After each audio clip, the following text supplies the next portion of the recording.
Welcome along to another edition of Matchbook's football podcast, a midweek special this week as we bid a fond farewell to the winter break. I'm done with it. They're just done with it. Done with AFCON, done with all this stuff. Get back to normal. Adrian Clarke's on board, Marco here. Also, guys, on Insights over the weekend. Of course, we haven't had a podcast in 2 weeks, but both of you guys smashed out of the park again. 2 winners for Adrian, 2 winners for Mark, 2 out of 2. Great stuff all around. Good stuff, man. We're not going to recap on our last podcast because it was about 2 weeks ago and it feels like a long time ago. So let's get into it this week. We're starting off with Liverpool, Leicester, Wolves, Arsenal is the next game on the docket. We then have Tottenham, Southampton, and Burnley versus Manchester United. So let's take a look at the betting. Wednesday night at Anfield, Liverpool play host to Leicester City. You can back the Reds here at 1.28. You can back Leicester City at 11.5. The draw available at 6.8 at Matchbook.com. It's a pretty big handicap here. Leicester getting a 1 3/4 goal start at 1.92. 3.5 is the total. Marco here. I will start to you first. Look, I think Adrian's flagged it plenty in the last couple of months about this Turkish guy in the Leicester team. They have no Evans, no Fofana. They're leaking goals left, right, and centre. They could be in for a tough night if you get on Wednesday night. Yeah, I'm quite looking forward to this one because I think on paper it's got the makings of being a really good game. But I'm also looking forward to it because I want to see Liverpool's reaction to almost a bit of revenge after what happened in December, late December, when they went to the KP, lost the match 1-0, dominated, couldn't score, and conceded with Leicester's only shot on target. It was a very patched up Leicester team as well. They'll be much stronger going to Anfield, but still huge areas of weaknesses which Liverpool can expose. And I expect them to do so because Leicester are bruised. Leicester are embarrassed after what happened on Sunday.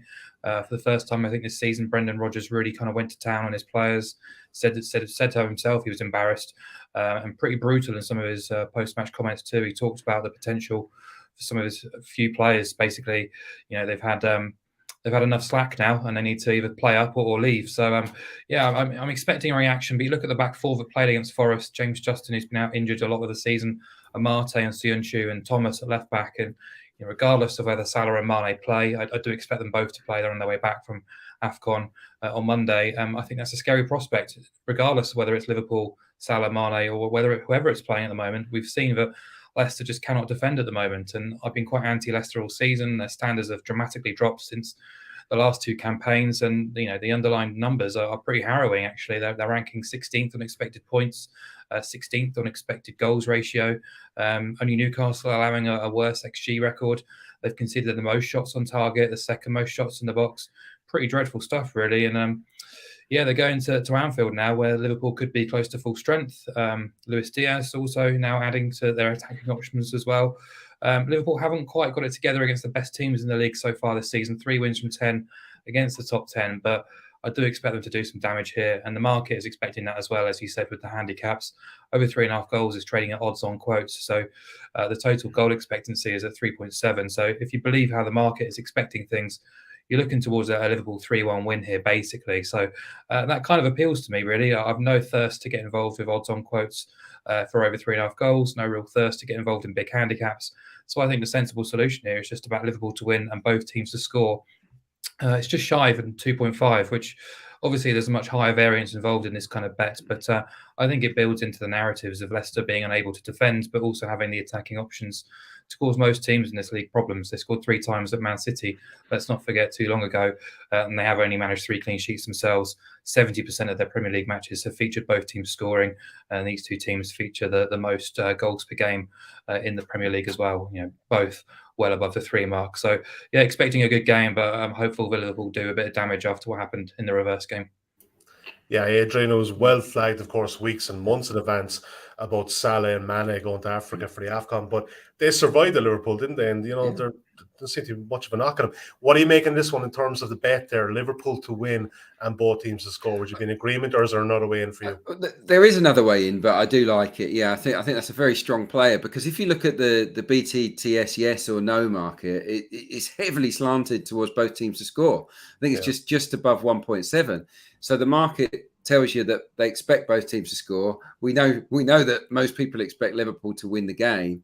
So I think coupling them up makes absolute sense. They have scored in every away game. Leicester. They've scored in all of the road trips so far They this conceded season. plenty too, haven't they? Oh, well, they haven't kept a clean sheet. So Yeah. Liverpool are guaranteed, I think, to score at least 2 in this game. I'll be staggered if it's not 3 or more. You look at Liverpool over the course of the Premier League season as well. 12 times they've scored 3 or more.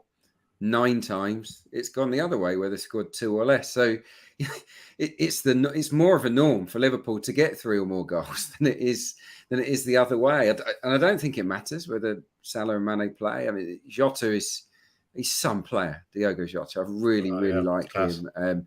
So Luis Diaz, huge fan of what he's been doing this season for Porto, scoring some great goals.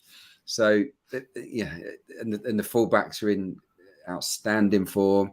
And you think about Leicester, obviously shambolic against Forest, but that's kind of par for the course this season with them. What's their real Achilles heel? It's balls into the box, crosses, whether it's from dead balls or from open play. I mean, yeah, they've got the best crosser in English football for sure, in Trent Alexander-Arnold, Liverpool. Diogo Jota, an outstanding header of the ball as well.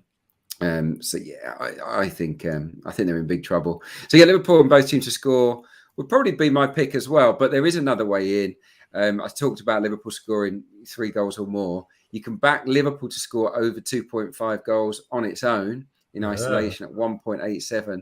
It's not a bet that we often flag up, but I think in this example, it's well worth a tickle because Leicester, based on not just what we saw at the City Ground yesterday, but across the season as a whole, they are terrible at defending. And it's, even if you think about a reaction, Brendan Rodgers getting into them, I think they're so bad that a reaction won't make that much of a difference, if you understand. I think there are so many issues there, not least personnel-wise, that I fear for them in this game. I think they could get a battering. So, those would be my 2 selections, but I'm more than happy to go with Mark's.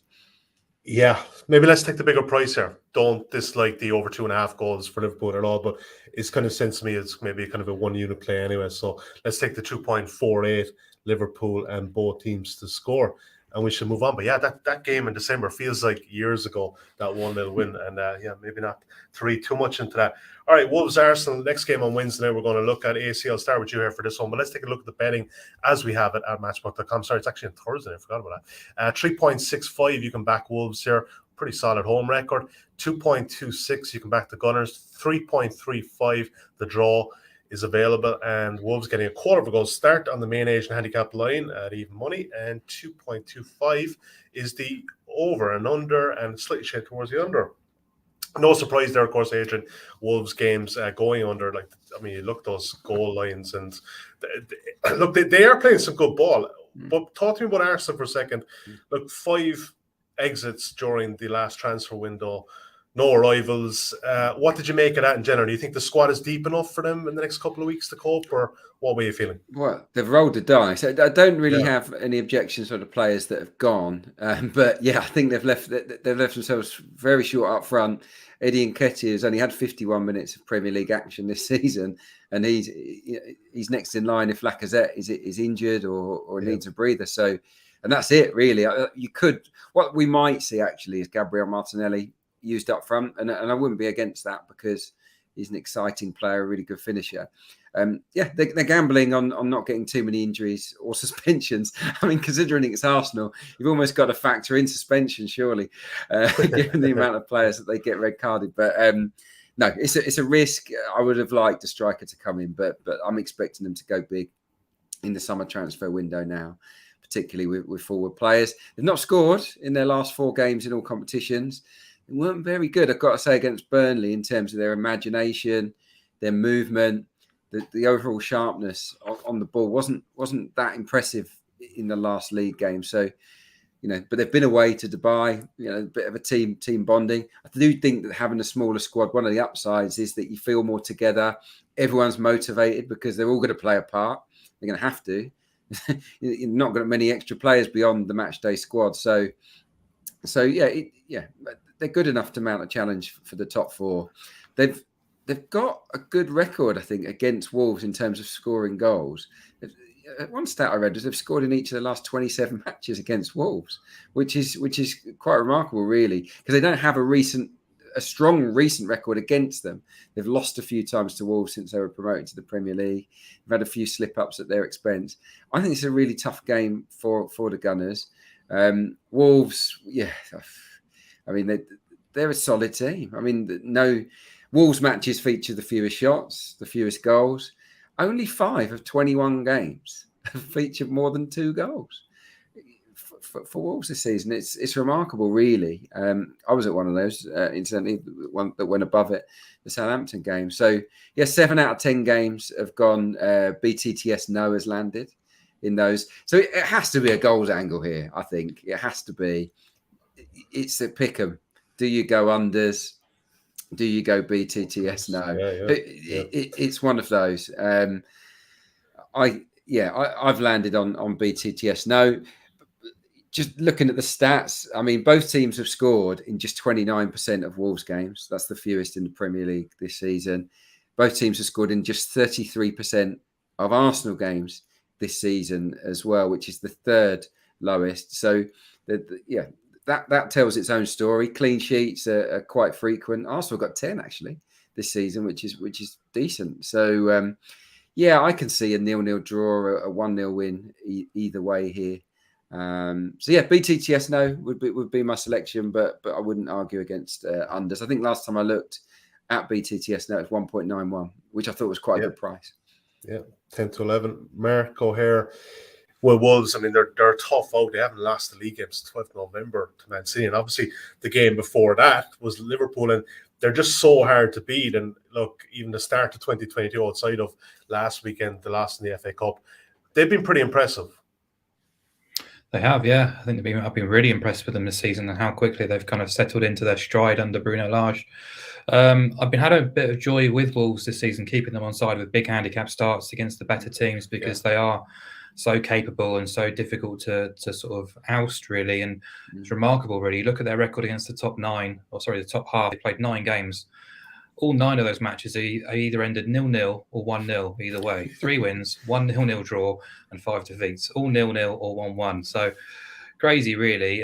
But yeah, across the whole season, Wolves matches have kind of increased on that to 1.67 goals per game. But even still, that's small by La Liga standards. That's probably small by Nigerian Premier League standards, let alone the English Premier League. Like it's really low. And it's a 21-game sample too, so stood the test of time as well. So I think we're right to kind of oppose goals. I think we can probably second guess how Wolves will approach this game.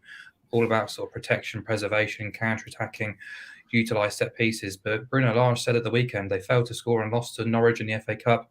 He was bemoaning his lack of attacking options. Adama Traore has been sold or left the club. Pedro Neto still injured. Wang's out. Trincao had COVID. So they've only really got Podence, Fabio Silva, and Raul Jimenez. Jimenez hasn't exactly, found his previous form so far this season. They've also had to switch systems as well because of the issues. And you look at the raw stats, Adrian's mentioned plenty of them, but they've scored twice or more, just 6 times this season, all against bottom half teams. They've only conceded twice or more 3 times, which is the same as Man City and Chelsea, which is quite remarkable, really. They're well capable of kind of keeping teams at arm's length. So, yeah, it's a kind of toss-up, really. Arsenal, 10 clean sheets in 21 Premier League games, which is very impressive and probably gone under the radar a little bit. But, they failed to score in the last 4. They're winless in 5 since Boxing Day against Norwich. It's a tricky game. I think the draw is a big runner, but I've ended up just landing on under 2.25, a similar price-ish to BTTS, no, slightly shorter. 76% of Wolves games have gone under 2.5, 57% went under 1.5. And the only really reason I went this way is if it is 1-1, we still makes a half stakes profit. So, 2 goals is a half stakes winner. 1 goal is a full stakes winner, same as 0 goals, but 3 goals or more and we lose. I can't see this being a 3-0 either way. So, or a 2-1, to be honest. I think it's going to be pretty tight. Draw a big runner, but, take your pick, really. I'd be happy to go BTTS no or under 2.25. Yeah, they're both pretty similar options. Adrian, because I went against you the last time, I'm going to side with you on this one. So we'll take both teams to score no at 1.91. We're obviously firing through these games, but if you want a full recap of these selections and all the selections of the podcast, check out insights.matchbook.com. About 2 or 3 hours post-recording. That'll be up on Monday afternoon. All right, Mark, your game of choice is Tottenham against Southampton.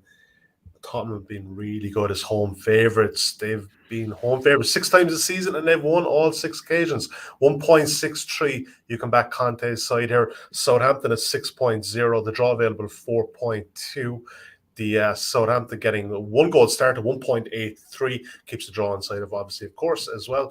And 2 3/4 is the main goal line, ever so slightly shaded towards the under. Mark, before we get to the actual game itself, I want to talk small bit about transfers. We rarely do it on this podcast, but Betancourt and Kulusevski from Juventus, they strike me as pretty decent signings for Conte. Yeah, I'm really impressed by their business. I think they've certainly upgraded key areas of the pitch. And it's not just the fact that they're quality additions. Betancourt is certainly an upgrade on Harry Winks or Oliver Skipp, but I think he's just very much in the Conte mould. He's aggressive. He'll get around the park. He's physical. Yeah. He's happy to have the ball to his feet, and he's just capable of doing many, many things. And then there's Kulusevski, who I was really hoping, so the Euros was going to be his kind of breakout moment, but the COVID interrupted kind of preparation, and he never really recovered from it. And things just haven't really worked out for him at Juventus, unfortunately, but he's a huge talent. He's still only 21, remarkably, and I think he's so versatile. He fits into many different ways in which Spurs might want to play under Conte. He's already said himself he can lead the line, he can play on the flanks, he can even play at one of the wing-back positions if necessary. I hope he's not, but he wouldn't put it past Conte putting him there.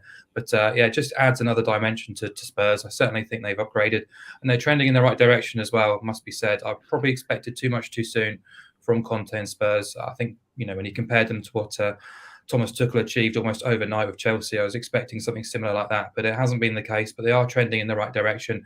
I think performances-wise, results-wise, things are moving. I think they've been the third best team basically in the Premier League since Conte arrived. They've been more convincing, more confident, and I think even if it is the FA Cup, scoring 3 goals against Brighton is no easy feat by any team. So that's a positive. And I think, take out the games against Chelsea. Chelsea do tend to be Tottenham's kryptonite. They've been very, very good. So, I think that they're looking stronger. And more importantly, I think Harry Kane is starting to score goals and looks to be enjoying his football again. And when you've got a fit, firing Harry Kane, you've always got an opportunity to put teams to the sword. And you mentioned their home record. You mentioned their record when they've been favourites. Very strong this season. 10 wins, 2 draws, just the 1 defeat against teams below them in the Premier League table. 6 wins from 6 against the same standard of opposition at home as well. So, I like their chances this midweek. I think they will be too strong for Saints.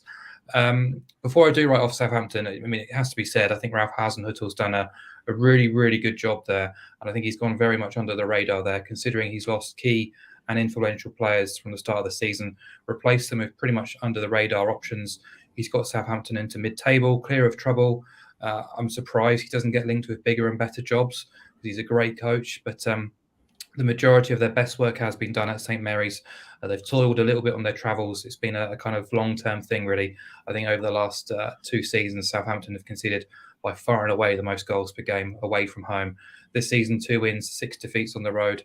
They've conceded twice or more in 9 of their 11 away days. But what's mad about that stat is they kept a 0-0 draw at the Etihad earlier in the season as well. So, they're shipping goals, conceding chances without a clean sheet since November's international break. I think this is a tough game for them. So, I fancy Spurs to win, and I think they'll score at least twice in this match. So, just combine the two, Spurs to win and over 1.5 goals is 1.94. To me, that's a much better option than backing Spurs minus 3/4 at around 1.7. I think it's just about 1.95, Mark, same bet. Adrian, a couple of weeks before Christmas, obviously these sides met on the same race. Almost certain we backed Spurs that day. I'm not totally sure how they didn't actually win that game. But what are you making of this one? In agreement with Mark? I would echo, what Mark said. That was my pick right from the get. As soon as I saw we were talking about this fixture, I was like, I fancy Spurs, and I think there'll be goals. And when you can get that kind of price on Spurs and over 1.5, it's very tempting. Eight of Tottenham's last 10 home games, that bet lands. In terms of matches featuring 2 goals or more, happens 70% of the time for Spurs, 73% of the time for Southampton, who are normally worth a goal. I think they've scored in 8 of their last 9 games, Southampton, so that they're always worth a goal. But as Mark points out, on the road, crikey, they're playing with like a 2-goal head start most games, because that's what that's what they're giving opposition teams.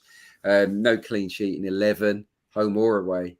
for Southampton, who, I love Hasenhüttl too. I'm a big fan of his work. I think they're a really well-coached team, but he just doesn't have great defenders. It's a very limited squad, and I think, and he doesn't have a great goalkeeper. I think that at that end of the pitch, they just need a bit more quality. If they had more quality, I don't think he's a gung-ho coach that doesn't know how to set teams up to keep clean sheets. I think that's nonsense. In fact, I think he wants to defend from the front, doesn't he? He's very aggressive. They press better than almost any other team that I've seen live in the flesh. Really, really brilliant and superb at that sort of hostile press. But they just don't have enough quality defensive players, in my opinion. So, yeah, and Spurs are looking good. Kane's in good nick. Son's had a break. He's back now. He'll be flying. Moore is going to be motivated to keep Kulusevski out of the side. Bentancur gives them more of a platform in the middle of the park. Yeah, it pains me to say it, but I do think Spurs will win this game, and that would be my tip with over 1.5 goals. Yeah, they've got a bit of depth there, no AC, don't they? Yeah, good Favourites coach. for One other now, I'd stat. say. One other stat. I thought this was a really good one, so I'm going to chuck it in. Antonio Conte, right? He has won 20 of his last 21 home league matches as a manager. Obviously, a load of those were with Inter Milan. The only drop points was a 2-2 draw with Liverpool, and if I remember rightly, they're very unlucky in that particular game. Spurs not to win. So, as a home manager, just seems to always win unless it's Chelsea in the cup. Yeah, exactly. Yeah. Chelsea are the kryptonite. All right, good choice there, guys. Spurs and over 1.5. Both in agreement there, 1.95. All right, Adrian, your game of choice: Burnley against Manchester United. Let's take a look at the betting before we get into it. You can back Burnley here at 6.4. It's a big price. 1.63. You can back United. The draw available at 4.2. Burnley getting a full goal start at 1.9. 2.5 is the total, and it's ever so slightly shaded towards the over, which slightly surprised me because I see you like a stat and you'll know the answer to this question. When was the last time Burnley scored at home to Manchester United? Oh, that is a good question. That they haven't scored at home to Manchester United in 5 years. I know that it's five home matches against them without scoring. Is it? It's actually 6, mate. But is it 6? Yeah, okay. I know who scored it. 2009. Who scored it, Mark? Robbie Blake. Yep, Robbie Blake, that's it. Robbie Blake. Wasn't that the first time they played Man United? I think in the Premier League era. It's been. It seems like a long time ago. It is a long time ago. Yeah, it is a long time ago. Different decade. Boring Burnley, isn't it? At the moment, I mean, they're setting their stall out to keep things tight. A couple of 0-0s in succession, aren't there? I think home games for Burnley, half of them have had more than one goal. That's it, So they're not very exciting against the better teams. They're pretty good, aren't they? A little bit like Wolves. When Mark was talking about getting Wolves on side with handicaps against the best teams, it's not a bad shout for Burnley. I'm not tipping that up here, but 7 of their last 8 matches against teams currently in the top 8 have had less than 2.5 goals. So they know how to keep the score down against these teams. And Man U, they didn't exactly look full of ideas, did they, against Middlesbrough? Good Middlesbrough team, well organised, but I know it was a good first half. They were probably unlucky not to score more goals in that cup tie. But in general, United haven't been ripping it up as an attacking force, have they, under Ralph Rangnick? Ronaldo, how fit is he? Rashford coming back into form potentially. Same with Bruno, but they don't look swashbuckling at the moment, Manchester United. So I think they might make hard work of this game. I just can't see them cruising to a high-scoring win. They have scored in every away game in the Premier League this season, so it's worth considering there. So Manchester United and under 4.5 was one that I was contemplating because of the history of the fixture, because United are clear favourites. That's one to bear in mind, but I think unders is the way to go here. That's my view anyway. And when you can get the line at under 2 3/4, which you can here at, I think it was 1.78. I think the last time I saw, under 2 3/4 goals stands out to me because if United do win, or if Burnley win for that matter, I think it's going to be a 1-0, 2-0 at most. That's how I see this. Yeah, Marcus Rangnick has made United a bit more solid at the back, but they haven't been shooting the lights out offensively. So, in agreement to this one, Mark? Yeah, I won't be rushing to watch this one anyway. Yeah, no, I wouldn't Tuesday have night. thought so, no. I'm not Not to really see sure what. vote Fakehurst. He's good. I like him. Yeah, I do like him. Yeah, really, really impressive signing. And you know what? I Yeah. tuned into the game against Watford at the weekend. Really hopeful, quite excited to see the partnership with him and Maxwell Cornet. It wasn't very effective, and first game, it's not going to click straight away. But Burnley need to find something somewhere, because first team to fail to score against Watford never really looked like scoring, to be honest. Watford had the better opportunities. Just the one Premier League win all season, still rock bottom, scored 2 goals in the last 7 games, 4 0-0s in the last 7 Premier League games as well. So, they've got issues in front of the goal, but as Adrian says, they're still dogged, organised, resilient, difficult to put away. And, you look at the bottom half, they've got the best defence in terms of goals conceded, and only Southampton have lost fewer games in the bottom half. I know Burnley have played a few games fewer than everyone else, but most of those defeats have come away from home as well. At Turf Moor, they do tend to be typically quite tough, and who knows what the conditions are going to be like on Tuesday night. But whenever it looks to be blustery and raining, I kind of feel for the away team, because it just adds an extra dimension to things. And yeah, United, you just don't know what to say about them anymore, to be honest. And I don't think Ralph Rangnick is getting the respect he deserves in or out of the dressing room, which is an issue. That's right, yeah. Results have been quite positive since Solskjaer left, but they are just results. What we see with our eyes isn't always that convincing. They're struggling to score multiple goals. I think they've done it a few times, but away from home this season, they've only put teams away comfortably twice, one of which was Spurs before Nuno's sacking. And the other one was Brentford, who were going through a miserable run of results themselves at the moment. So, I keep thinking back to games at Norwich, at Newcastle, at Watford, where they've just been kind of just rabbits in the headlights when they should be winning those games quite comfortably, really. So, yeah, I don't think Burnley will go out gung-ho or anything silly like that. I think they'll play the percentages as they always do and try and grind United down. So, yeah, it's not a match I'll be heavily involved with from a punting perspective. So, yeah, I thought just to pose goals was possibly the best angle on a quite difficult game to second guess. On the sort of low Manchester United victory, so Man U and under 4.5, I think was 1.88, which is a good price, not too bad. But Adrian, just on that, would you not, like, obviously looking at Burnley's offensive deficiencies and United's, would you not go for 3.5 at odds against there? Just to could do, couldn't you? Yeah. You really could. Yeah, you're right. Yeah, no, you could easily do that. What you love these stats. Tuesday nights, right? Who's the best on Tuesday nights in the Premier League era? Who's the best? How many Tuesday night games are there been? Man United. Man United have the best win rate of any team in the Premier League history on a Tuesday night. So it means they're going to win this 1-0.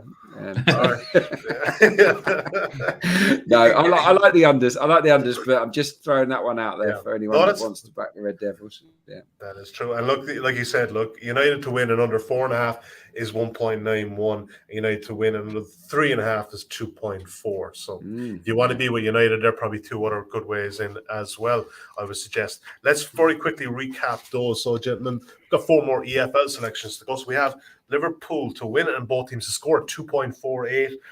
Wolves and Arsenal BTTS no at 1.91. Obviously, Mark made the recommendation for the unders there as well, but I went with AC. Spurs and over 1.5 at 1.95. And we just touched on it there. Burnley against Manchester United under 2.75. Check out insights.matchbook.com for a full recap of those bets each and every week.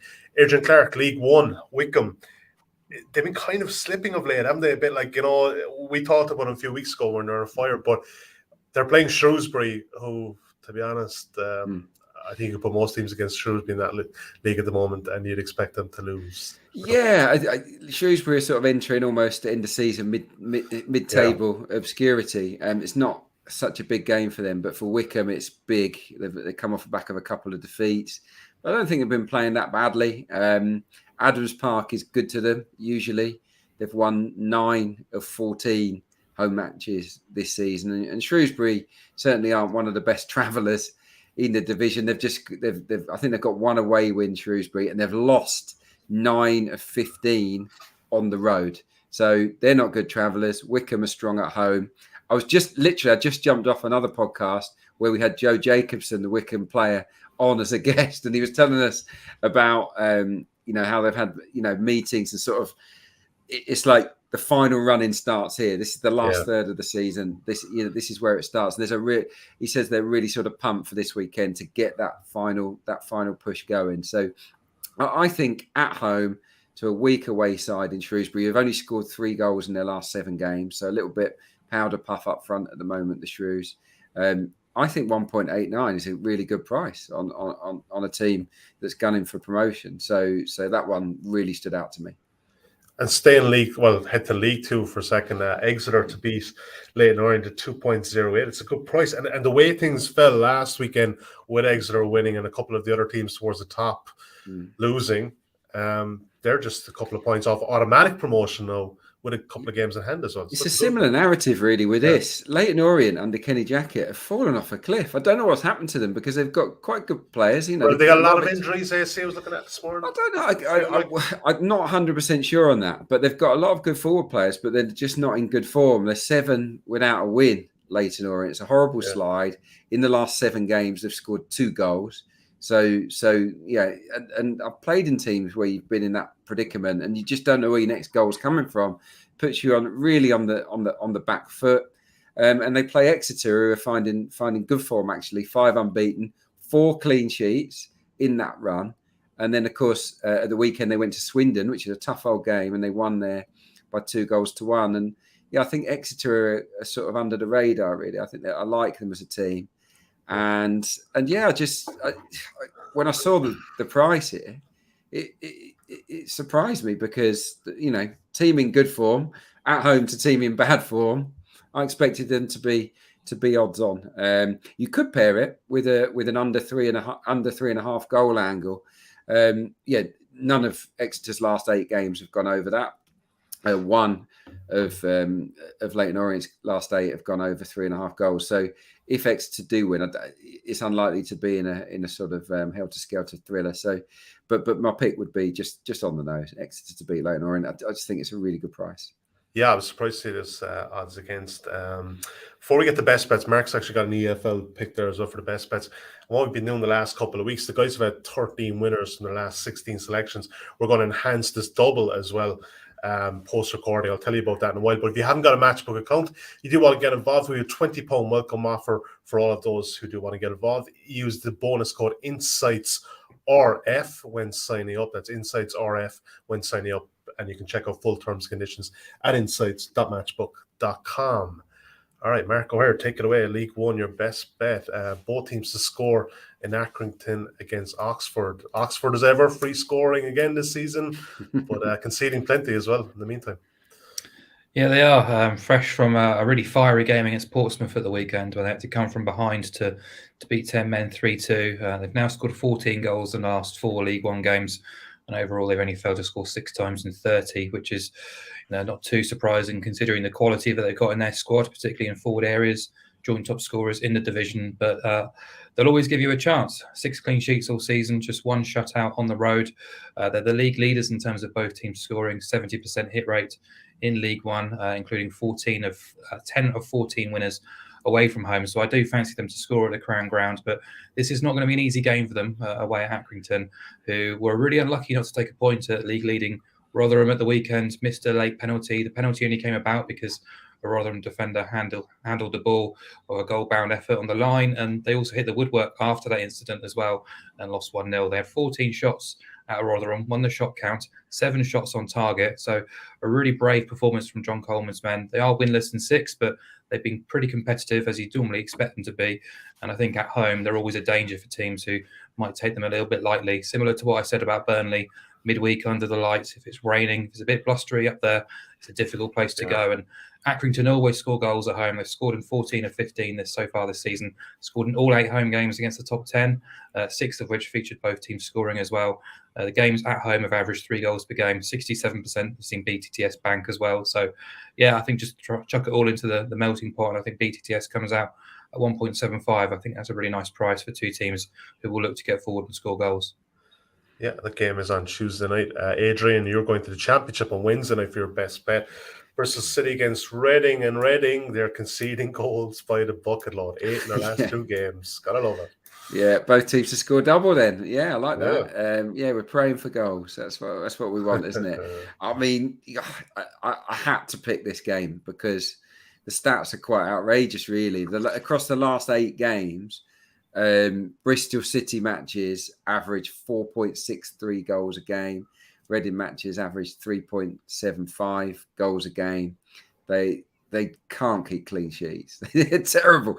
I mean, Bristol City, this is how bad they've been of late. Bristol City have conceded at least 2 goals in 9 straight games. 9 straight games is conceding at least 2 goals. That is horrendous. And Reading know how to score goals. They're not the best at the back either, but they've got some of their big hitters back from injury. Lucas João is the standout. Swift, Ajaria, guys like this. So they're more than capable of going down there or across there. Across the M4 across to Bristol and scoring some goals. The clean sheet count is pretty skinny. Bristol City 3 clean sheets from 30. Reading 3 clean sheets from 28. I mean, if both teams don't score in this one, then we might as well give up and go home. But I mean, I've just jinxed it. I realised by saying that. But statistically, no. So I'm going to disclaimer. I'm sorry for jinxing it. But in terms of stats and form, it's a standout both teams to score. So I have to put this down as my best bet. Yes. So we're going to enhance that double. I looked pre-recording. I think it was about 2.9. We're going to bring it all the way up to 3.05. You can find that under podcast specials on the Matchbook homepage. All right, guys. Yeah, both teams to score double. Love it. Love it. Praying for EFL goals. All right. Well, thanks to Mark. Well, thanks to Adrian. Good to be back, gentlemen. We'll be back on Thursday for the weekend preview. Good doing one of these midweek ones for a change.